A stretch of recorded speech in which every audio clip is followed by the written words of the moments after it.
ನಿಮ್ಮ ಆಜ್ಞೆಯಂತೆ ನಿಮ್ಮ ಅಪ್ಪಣೆಯಂತೆ ರುದ್ರಪುರವನ್ನು ಸೇರಿದೆ. ಅಲ್ಲಿರುವಂತಹ ವೀರರೆಲ್ಲರೂ ಕೂಡ ನನ್ನಲ್ಲಿ ಯುದ್ಧವನ್ನು ಮಾಡುವುದಕ್ಕೆ ಬಂದರು. ಎಲ್ಲವರನ್ನು ಕೂಡ ಸದೆ ಬಡಿದೆ. ಶ್ವೇತಕುಮಾರ ಕಾಣ ಸಿಕ್ಕಿದನೇನು? ಇಲ್ಲಪ್ಪ, ಇಲ್ಲ. ಅವನ ಯಾರೋ ಮಂತ್ರಿಯ ಮಗನಂತೆ ಅವ ಬಂದ ನನ್ನಲ್ಲಿ ಕಾಳಗವನ್ನು ಮಾಡುವುದಕ್ಕೆ ಬಹಳಷ್ಟು ಹೋರಾಡಿದ. ಅವನನ್ನು ಕೊಂದೇ ಬಿಟ್ಟೆ. ಎಲ್ಲಿದ್ದಾನೆ ಶ್ವೇತಕುಮಾರ ಅಂತ ಹುಡುಕಿದೆ. ಅಪ್ಪ, ನಮ್ಮ ಹೆಸರನ್ನು ಕೇಳಿ ಅವ ಎಲ್ಲಿಯೋ ತಪ್ಪಿಸಿಕೊಂಡ. ನೀವು ಹೇಳಿದ್ದೀರಲ್ಲಪ್ಪ, ಏನೇ ಆಗ್ಲಿ ಶಿವೆಯನ್ನು ಕರ್ಕೊಂಡು ಬರಬೇಕು ಅಂತ ಹೇಳಿ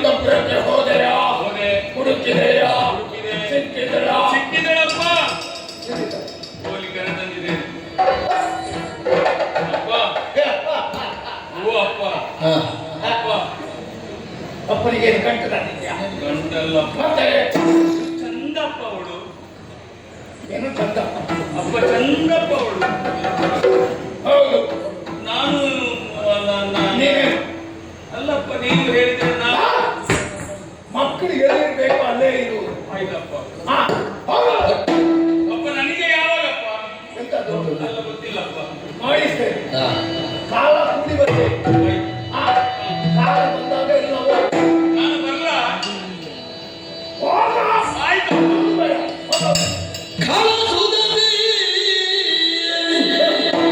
ಸುಗಮಿಯ ಮೊಗ ನೋಡಿ ಮುದೆದೊಳು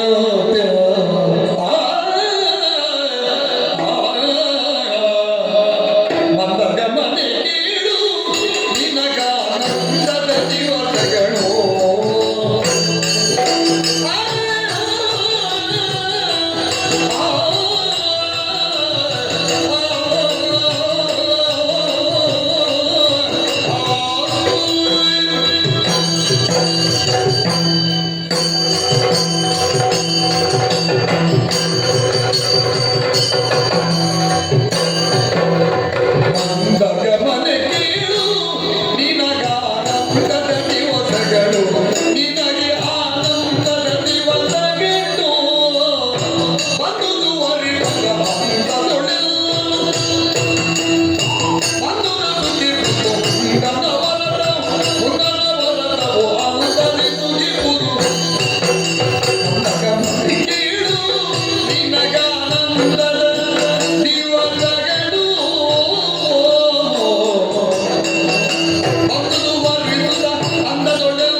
ಕಾಳಿನಷ್ಟು ಕೊರತೆಯನ್ನು ಕಂಡು ಹಿಡಿಯುವುದಕ್ಕೆ ಯಾವ ಚತುರ ವಿಮರ್ಶಕನಿಂದಲೂ ಸಾಧ್ಯವೇ?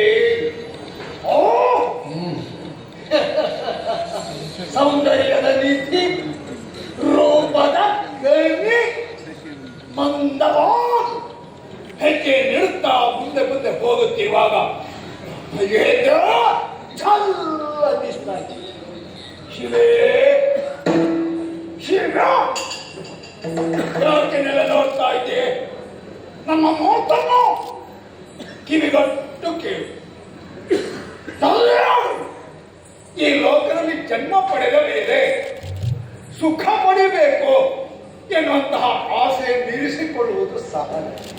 ಆದರೆ ನಿನ್ನ ಆಸೆ ಈ ತನಕ ಕೈಗೂಡಲಿಲ್ಲ ಅಂತ ನಿನ್ನ ಮುಖ ಮಾಡುವಾಗಲೇ ನಾನು ತಿಳಿದುಕೊಂಡೆ. ಮದುವೆ ಆದ ಮೇಲೆ ಹೆಣ್ಣಿನ ಜೊತೆಯಾಗಿ ಗಂಡು ಇರಬೇಕು. ಆ ಗಂಡನೆಂದೆನಿಸಿಕೊಂಡ ಗಂಡ ಅವ ಬರೇ ಷಂಡ ನಿನ್ನನ್ನು ಬಿಟ್ಟು ಎಲ್ಲೋ ಪಲಾಯನ ಮಾಡಿದೆ. ಇದು ಆನಂದದ ದಿನಗಳು ನೀನೆಣಿಸದೆ ಕೈಗೂಡುವಂತಹ ಕಾಲ ಸನ್ನಿಹಿತವಾಗಿದೆ. ಚೋಡಿಕೋ ಬರಲು ಅರಸ ದುಷ್ಟನು. ನನ್ನನ್ನು ಜಯಿಸುವುದಕ್ಕೆ ಯಾರಿಗೂ ಸಾಧ್ಯ ಇಲ್ಲ. ಆದ ಕಾರಣವೇ ಆ ಹೆಸರು ನನ್ನ ತಂದೆ ತಾಯಿಗಳಿಟ್ಟದ್ದು. ದುರ್ಜಯ ಮರಣವನ್ನು ಗೆದ್ದವ ಇಂದ್ರನಿಗ ಸರಿ ಸಮ. ಬಾ, ನನ್ನ ಜೊತೆಯಾಗಿ ಸುಖಿಸು. ಸುಖ ಏನು ಅಂತ ನಾನು ನಿನಗೆ ತಿಳಿಯಪಡಿಸ್ತೇನೆ. ಯೋಚಿಸು. ಹತ್ತಿರ ಮಾಡಿ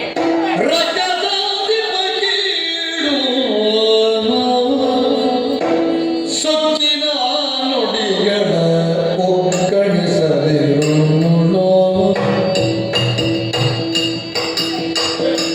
ರಕ್ಕಸಾದಿ ಬಕೀಳು ಸೊಕ್ಕಿನ ನುಡಿಗಳ ಒಕ್ಕಣಿಸದಿರು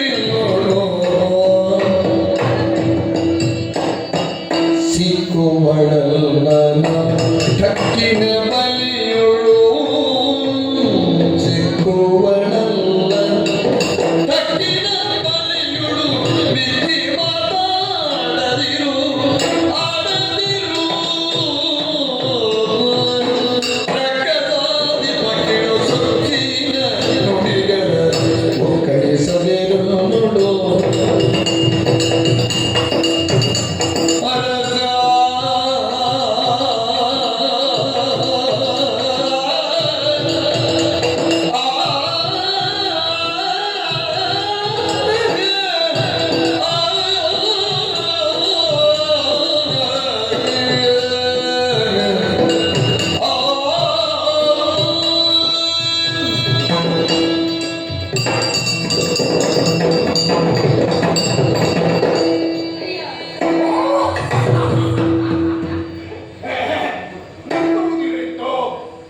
ರಕ್ಕಸರನ್ನೆಲ್ಲ ಒಗ್ಗೂಡಿಸಿಕೊಂಡು ಅವರಿಗೆಲ್ಲ ಅಧಿಪತಿಯಾದವರು ನೀವು. ನಿಜ.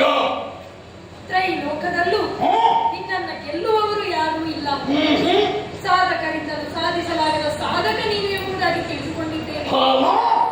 ಆದರೆ ಈ ಹೊತ್ತಿಗೆ ನೀನು ಗೈದ ಈ ತಪ್ಪಿನಿಂದಾಗಿ ನೀ ಮಾಡಿದ ಎಲ್ಲ ಸಾಧನೆಯು ಮಣ್ಣು ಪಾಲಾಯಿತಲ್ಲ. ನಾನೇನು ಅಪರಾಧ ಮಾಡಿದ್ದೇನೆ ಹೇಳು. ನಮ್ಮ ಪುರದಲ್ಲಿ ನನ್ನವರಿಲ್ಲದ ಹುಟ್ಟಿನಲ್ಲಿ ನನ್ನನ್ನ ಇಲ್ಲಿವರೆಗಾಗಿ ಬಲಾತ್ಕಾರದಿಂದ ಎಳೆದುಕೊಂಡು ಬಂದಿರಲ್ಲ. ಇದು ನೀವು ಮಾಡಿದ ತಪ್ಪು. ಆದ್ದರಿಂದ ಮತ್ತೆ ನನ್ನನ್ನು ನನ್ನ ಪುರಕ್ಕೆ ಒಯ್ಯಿ.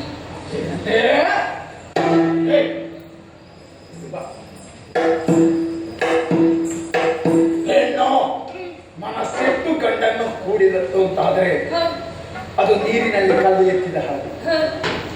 ಗಂಡಿಗೂ ಬಹು ಸುಲಭವಾಗಿ ಆಕೆ ಒದಗಿ ಬಂದ ಹಾಗೆ.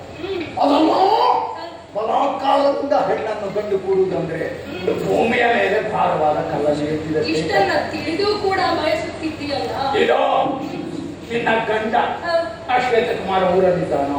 ಇಲ್ಲ. ಮದುವೆಯಾಗಿ ಎಷ್ಟು ಕಾಲ ಆಯಿತು? ನಿನ್ನ ಜೊತೆಯಾಗಿ ದೇಹ ಸುಖ ಪಡೆಯುವ ಆ ಯೋಗವು ಅವನಿಗಿಲ್ಲ.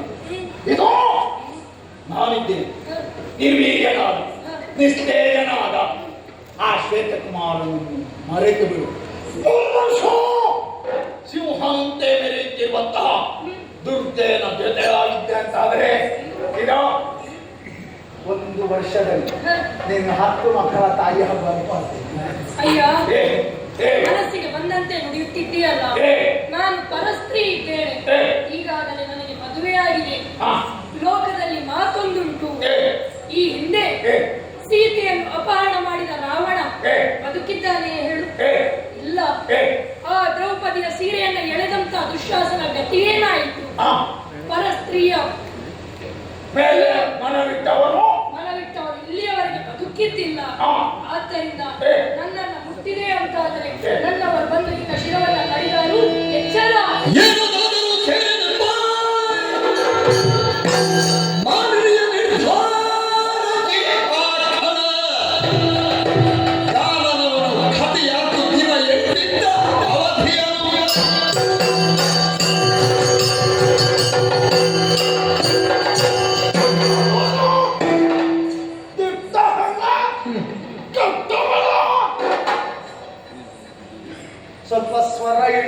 ಮಾತಾಡಿದೆ.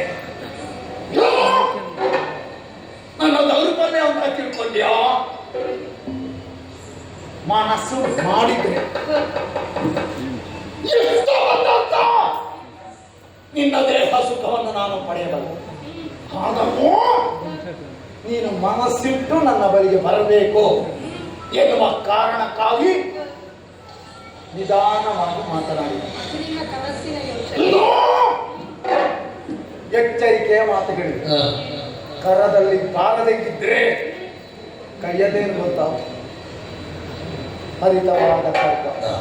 ಒಳ್ಳೆಗಳು ತಲೆ ಕಡಿಯುವುದಕ್ಕೆ ಮಾತ್ರ ಅಲ್ಲ, ನಮ್ಮ ದಾರಿಗೆ ಯಾರು ಬರುವುದಿಲ್ವೋ ಅಂಥವರನ್ನೆಲ್ಲ ಮಣ್ಣುಗೂಡಿಸುವುದಕ್ಕಾಗಿ 8 ದಿನಗಳ ಅವಧಿ ನಿನಗೆ ಕೊಡ್ತೇನೆ. ಮನಸ್ಸು ಪರಿವರ್ತನೆ ಮಾಡಿ ನನ್ನ ಮಂಚ ಸೇರಿದೆ ಅಂತಾದರೆ ನಿಮ್ಮ ಪ್ರಾಣ ಉಳಿಬಹುದು.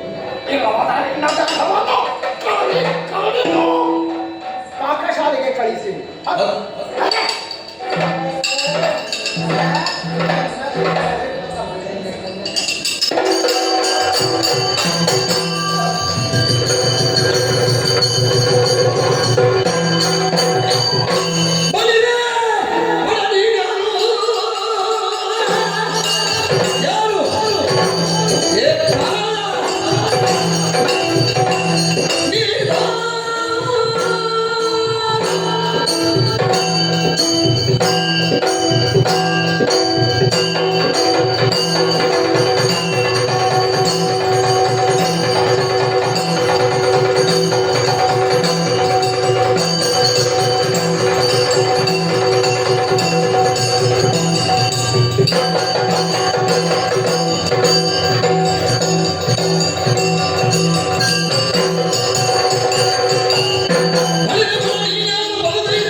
ಕಾಣಿಸಿಕೊಂಡೆ. ಒಮ್ಮೆಲೆ ಕಾಣಿಸಿಕೊಂಡೆ. ನಿನ್ನ ಮುಖಕ್ಕೆ ಬಡಿಯಬೇಕು. ಇಲ್ಲಿ ಎರಗಿದೆ. ಎರಗಬೇಕು. ಪ್ರಯೋಗವನ್ನು ಮಾಡಿ ನನ್ನ ಅರಮನೆಯನ್ನು ಸೇರಿದೆಯಲ್ಲ. ಹೌದು. ಕಾಣುವುದಕ್ಕೆ ಮಾನವನಂತೆ ಇದೆಯಾ? ಹೌದು, ಮಾನವನೇ. ದಿವ್ಯ ದೇಹಧಾರಿಯೂ ಅಲ್ಲ, ದಿವ್ಯ ಲೋಕದಿಂದ ಇಳಿದು ಬಂದವನವನೇ. ಯಾರು ನೀನು? ಯಾಕೆ ಬಂದೆ?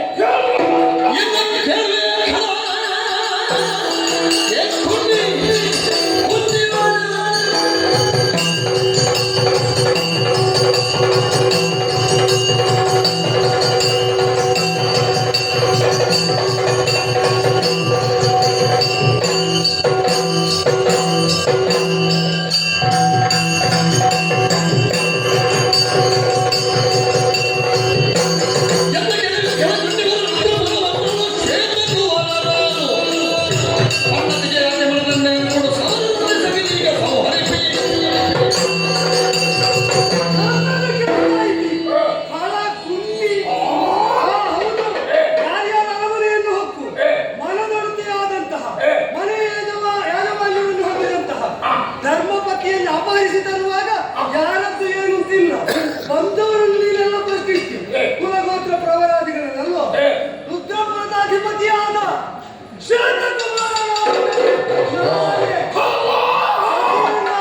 ಸತಿಯನ್ನು ತಂದು ದಕ್ಕಿಸಿಕೊಂಡೇನು ಅಂತ ಭಾವಿಸಿದೆ. ಇದ್ದದನ್ನು ಮೂಲ ಸಹಿತ ಕಡಿದು ಬಿಡಲು ಹುಡುಕುತ್ತಿದ್ದ ಬಳ್ಳಿ ಈಗ ಬಳ್ಳಿ ತೆಗೆದು ಕೊಟ್ಟಿಗೆ ಹಾಕುತ್ತಿತ್ತು. ಹೌದು, ನಾನೇ ನಿನ್ನನ್ನೇ ಹುಡುಕುತ್ತಿದ್ದದು. ಯಾಕೆ? ನನ್ನ ಮಗ ಬಂದಾಗ ಎಲ್ಲ ಅಡಗಿ ನಾನು ಇಲ್ಲದಿದ್ದರೆ ನಿನ್ನ ಮಗ ಬಂದದ್ದು. ಹೆಂಡತಿಯನ್ನು ಕಳೆದುಕೊಂಡಾಗ ಆಕೆಯನ್ನು ಪಡೆಯಬೇಕು ಎನ್ನುವ ಆಸೆ ಉಂಟಾಯಿತು. ಎಲ್ಲಿದ್ದರೂ ಅವಳನ್ನು ಪಡೆಯುವುದಕ್ಕಾಗಿ ಬಂದೇ ಆಗಿರ್ತೇನೆ. ಇಲ್ಲಿಗೆ ಬಂದಿಯಾ? ಹೌದು.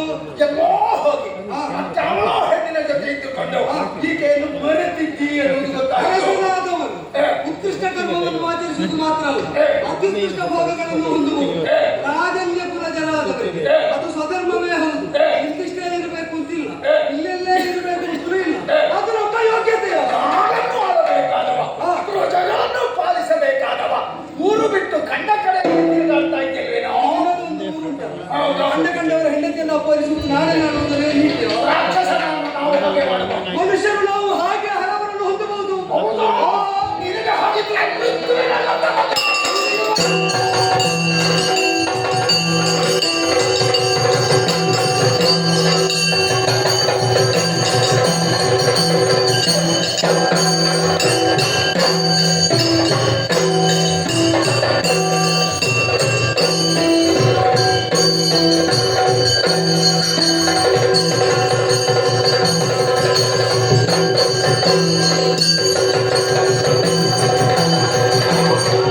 ಶಿವೆ ಶಿವೆ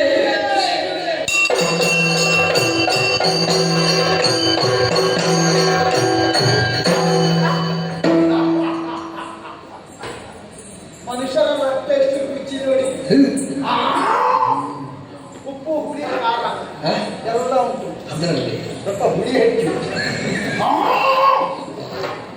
ನೋಡಿ ದೊಡ್ಡ ಹೆಣ್ಣು ಜೈವ ಸಾಯುವಾಗಲೋ ಹೌದು. ಓ ಶಿವೆ ಬದುಕಿ ಇರುವಾಗ ಅಷ್ಟೇ ಮದುವೆಯಾದ ಹೆಣ್ಣಿಗೆ ಎಲ್ಲ ಆಸೆಯನ್ನು ಕೈಗೂಡಿಸಿಕೊಂಡು ಅವನ ಆಕೆಯ ಜೊತೆಗಿರಬೇಕು ಅಂತ ಇವನಿಗೆ ಬುದ್ಧಿ ಇರಲಿಲ್ಲ. ಏನೋ ಹೆಣ್ಣು ತಪ್ಪಿದ ಸುದ್ದಿ ಕೇಳಿ ಓಡಿ ಬಂದ.